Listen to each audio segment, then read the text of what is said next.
మాజీ ముఖ్యమంత్రి కేసీఆర్ కి చేసిన అవినీతికి సంబంధించి శిక్ష పడుతుందనే భయం మొదలైందా? అందుకే చట్టబద్ధంగా ప్రభుత్వం ఏర్పాటు చేసిన విచారణ కమిషన్ను తప్పుబడుతూ ముఖం చాటేస్తున్నారా? విద్యుత్ కొనుగోలులో అవకతవకలు జరగకపోతే ఆయన ఎందుకు కమిషన్ ముందు హాజరు కాలేదు? పైపెచ్చు వ్యవస్థలను తప్పుపడుతూ సుదీర్ఘ లేఖలెందుకు రాస్తున్నారు? అసలు గులాబీ బాస్ వ్యవహారానికి సంబంధించి వినిపిస్తున్న టాక్ ఏంటి?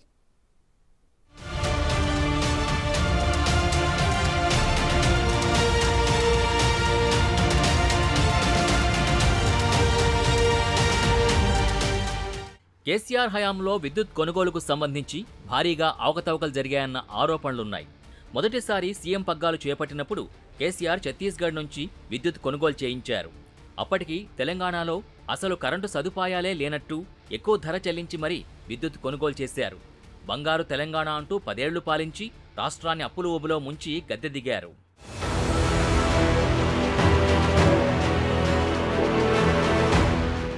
అప్పుడు భారీ అవినీతి జరిగిందని గుర్తించిన కాంగ్రెస్ ప్రభుత్వం దానిపై విచారణకు ఆదేశించింది. రిటైర్డ్ జడ్జితో విచారణ జరిపించాలన్న సీఎం రేవంత్ రెడ్డి ఆదేశాలతో జస్టిస్ నరసింహారెడ్డితో కమిషన్ ఏర్పాటైంది. కమిషన్ విచారణ ప్రారంభించి కేసీఆర్ వివరణ కోసం గడువు విధించింది. అయితే దానిపై స్పందించి మాజీ ముఖ్యమంత్రి జస్టిస్ నరసింహారెడ్డి విశ్వసనీయతను ప్రశ్నిస్తూ లేఖ రాయడం కలకలం రేపింది.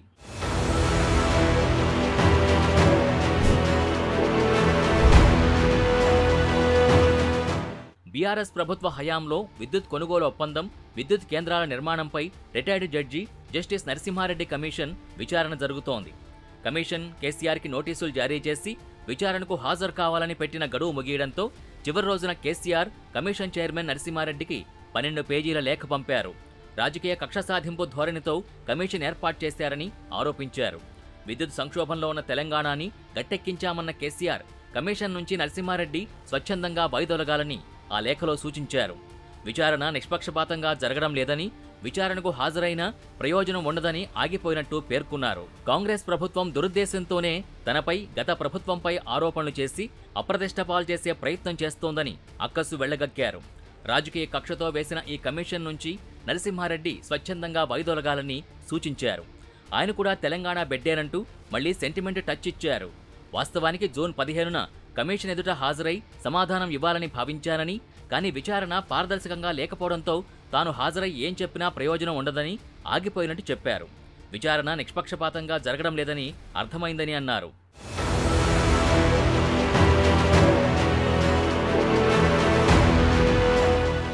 అన్నింటా తాము చట్టాల్ని, నిబంధనల్ని పాటిస్తూ ముందుకు సాగామన్నారు.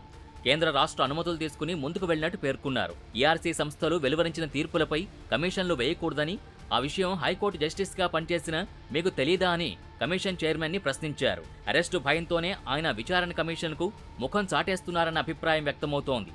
విద్యుత్ కొనుగోలులో తప్పు చేయకపోతే కమిషన్ ముందు హాజరై నిరూపించుకోవచ్చు కదా అని మాజీ ముఖ్యమంత్రి కేసీఆర్ని పీసీసీ కార్యనిర్వాహక అధ్యక్షుడు ఎమ్మెల్సీ మహేష్ కుమార్ గౌడ్ ప్రశ్నిస్తున్నారు.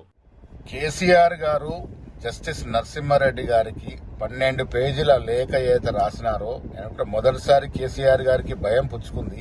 చేసిన తప్పిదాలు బయటకు వస్తున్నాయని, తనకు శిక్ష పడుతుందేమోనన్న భయం ఆయనలో వ్యక్తమైనట్టుగా ఈ 12 పేజీల లేఖ ద్వారా అర్థమవుతా ఉంది. విద్యుత్ కొనుగోలులో నిజంగా కూడా కేసీఆర్ ప్రమేయం లేకుంటే ఈ 12 పేజీల లేఖ అయితే జస్టిస్ నరసింహారెడ్డి గారికి రాసినారో అదే 12 పేజీల లేఖ రాసి మీ తప్పిదం లేదు, దీంట్లో నిరూపించుకునే ప్రయత్నం ఎందుకు చేయట్లేదు? మీరు చేసిన తప్పిదాలు ఒక్కొక్కటి బయటకొస్తున్నాయని, శిక్ష పడుతుందనే భయం ఆయనలో మొదలైందని కమిషన్కు రాసిన 12 పేజీల లేఖ ద్వారా స్పష్టమైందన్న విమర్శలు వెల్లువెత్తుతున్నాయి. అవినీతి జరగకపోతే జస్టిస్ నరసింహారెడ్డి ముందు హాజరై తన తప్పిదం లేదని నిరూపించుకునే ప్రయత్నం ఎందుకు చేయలేదని అంటున్నారు. తెలంగాణ వాళ్ళని విచారిస్తారా అంటూ మళ్లీ సెంటిమెంట్ రాజేసే ప్రయత్నం చేస్తున్నారని కమిషన్కు రాసిన లేఖ ద్వారా కేసీఆర్ భయాందోళనలు బయటపడ్డాయని అంటున్నారు. వాస్తవ పరిస్థితులు చూస్తే 10 ఏళ్లు ముఖ్యమంత్రిగా చక్రం తిప్పిన బీఆర్ఎస్ అధినేత కేసీఆర్ పార్టీ ఉనికి కాపాడుకోవడానికి నానా పాట్లు పడాల్సి వస్తోంది. ఇప్పుడు గతేడాది అసెంబ్లీ ఎన్నికల్లో తగిలిన షాక్ నుంచి కోలుకోకముందే లోక్సభ ఎన్నికల్లో తెలంగాణ వాసులు మరింత పెద్ద షాక్ ఇచ్చారు ఆయనకి. జాతీయ రాజకీయాల్లో చక్రం తిప్పాలని కలలు కన్న కల్వకుంట్ల దొరకి లోక్సభలో ప్రాతినిధ్యమే లేకుండా చేశారు. పార్టీ పేరులో నుంచి తెలంగాణను తీసేసిన ఆయన్ని తెలంగాణ జనం కూడా పక్కన పెట్టేశారు. దాంతో తత్వం బోధపడిన కేసీఆర్ ఫామ్ హౌస్కి చేరి పలకరింపుల కోసం ఎదురుచూసే పరిస్థితి తలెత్తింది. సాధించినోడెవడు, సాధించిన తెలంగాణ దేశంలో నంబర్ 1 చేసినోడెవడు, 24 గంటల కరెంటు తెచ్చినోడెవడు, ప్రతి ఇంట్లో మంచినీళ్లు తెచ్చినోడెవడు, ఇలా పంటలకు సాగునీళ్లు తెచ్చినోడెవడు. మరోవైపు ఆయన్ని 3 సార్లు గెలిపించిన గజ్వేల్ ఓటర్లు మా ఎమ్మెల్యే కనపడడం లేదంటూ రోడ్డెక్కుతూ కేసీఆర్కి ఊపిరి సలపకుండా చేస్తున్నారు. గజ్వేల్ ఎమ్మెల్యే కేసీఆర్ అసెంబ్లీ ఎన్నికలైనప్పటి నుంచి కనబడడం లేదని, ఎవరైనా ఆచూకీ తెలిస్తే చెప్పాలని, వారికి తగిన బహుమానం ఇస్తామని బీజేపీ నాయకులు గజ్వేల్ పట్టణంలో పోస్టర్లు వేశారు. తర్వాత పోలీస్ స్టేషన్లోనూ ఫిర్యాదు చేశారు. ఎన్నో ఇబ్బందులు పడతా ఉన్నారు కాబట్టి ఖచ్చితంగా కేసీఆర్ గారు మీరు ఎక్కడున్నా కూడా కంపల్సరీగా గజ్వేల్ ప్రజలు మీకు ఓట్లేసి గెలిపించారు కాబట్టి ఖచ్చితంగా గజ్వేలకు అందుబాటులో ఉండాలి, గజ్వేల్ ప్రజలకు ఖచ్చితంగా అందుబాటులో ఉండాలని చెప్పేసి నేను కోరుతా ఉన్నా. గజ్వేల్ స్థానిక పోలీస్ స్టేషన్ కూడా నేను కంప్లైంట్ చేయడం జరిగింది. ఖచ్చితంగా ఎక్కడున్నా కూడా కేసీఆర్ గజ్వేల్ రావాలని చెప్పేసి నేను కోరుతా ఉన్నా. మొత్తం మీద ఉద్యమ నేతగా ఫోకస్ అయి మాజీ ముఖ్యమంత్రిగా మిగిలిన కేసీఆర్ ఇప్పుడు విచిత్రమైన పరిస్థితి ఎదుర్కొంటున్నట్టు కనిపిస్తున్నారు.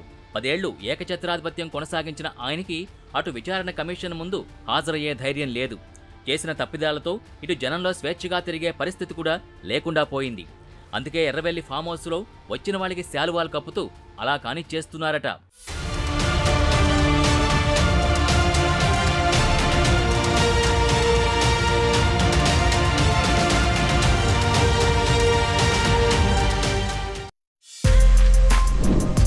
For more videos like this, subscribe Big TV channel.